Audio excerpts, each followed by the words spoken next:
Halo semuanya, perkenalkan nama aku Cantika Kesha Putri Wijaya dari kelas 2025C dengan NIM akhir 192.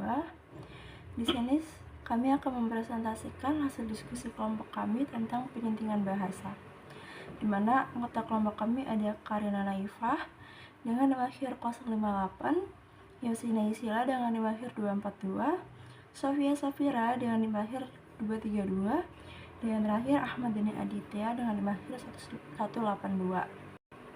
Oke, di sini aku akan presentasikan penyuntingan bahasa itu merupakan proses perbaikan dan penyesuaian teks agar sesuai dengan kaidah bahasa Indonesia atau KBBI, serta mampu menyampaikan pesan secara jelas dan efektif.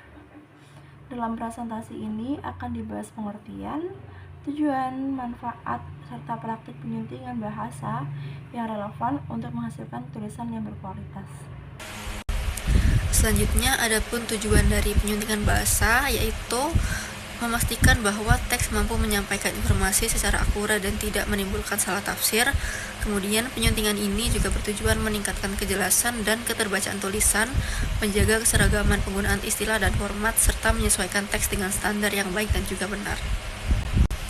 Kemudian, adapun manfaat dari penyuntingan bahasa, yang pertama, meningkatkan keterbacaan, yang kedua, memperkuat argumen dan pesan utama, yang ketiga, mencegah kesalahan pemahaman, yang keempat, menghemat waktu pembaca, yang kelima, membangun konsistensi, dan yang terakhir, mendorong kualitas akademik.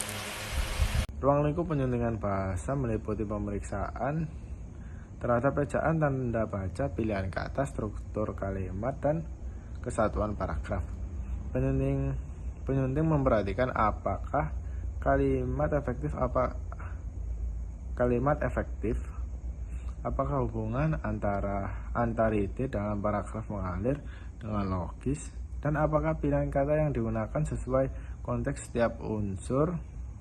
Ini berperan dalam menentukan seberapa jelas sebuah gagasan disampaikan, sehingga penyuntingan menjadi kegiatan yang memerlukan ketelitian dan pemahaman mendalam terhadap bahasa.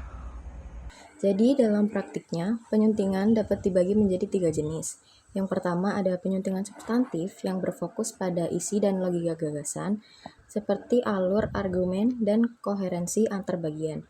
Yang kedua ada penyuntingan bahasa yang menitik beratkan pada tata bahasa, diksi, dan struktur kalimat. Yang ketiga ada penyuntingan format yang mengatur kesejajaran tata letak, penggunaan judul, citasi, dan aspek mekanis lainnya. Ketiga jenis penyuntingan ini sering saling terkait dan dikerjakan bersamaan untuk menghasilkan teks yang utuh dan berkualitas. Kemudian ada langkah-langkah penyuntingan. Yang pertama, membaca keseluruhan teks untuk memahami konteks, tujuan, dan gagasan utama sebelum mulai menyunting. Kemudian, menilai alur dan kelogisan ide, termasuk apakah tiap paragraf mendukung argumen inti dengan runtut. Kemudian, memperbaiki tata bahasa, ejaan, dan tanda baca agar teks lebih akurat dan sesuai kaidah.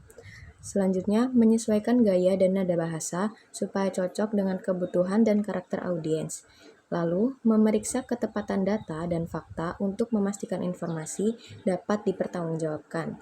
Dan langkah yang terakhir yaitu melakukan pemeriksaan akhir guna memastikan tidak ada kekeliruan yang terlewatkan. Saya menjelaskan tentang contoh penyuntingan bahasa. Misalnya, terdapat kalimat, dalam era digital, informasi menyebar sangat cepat sehingga masyarakat harus memiliki literasi yang baik. Kalimat tersebut perlu disesuaikan menjadi, pada era digital, informasi menyebar sangat cepat sehingga masyarakat perlu memiliki kemampuan literasi yang baik. Perbaikan dilakukan dengan menambahkan koma, penyederhanaan struktur, serta memilih kata yang lebih tepat. Contoh ini menunjukkan bagaimana perubahan kecil dapat meningkatkan kejelasan makna secara signifikan. Kemudian ada kesimpulan.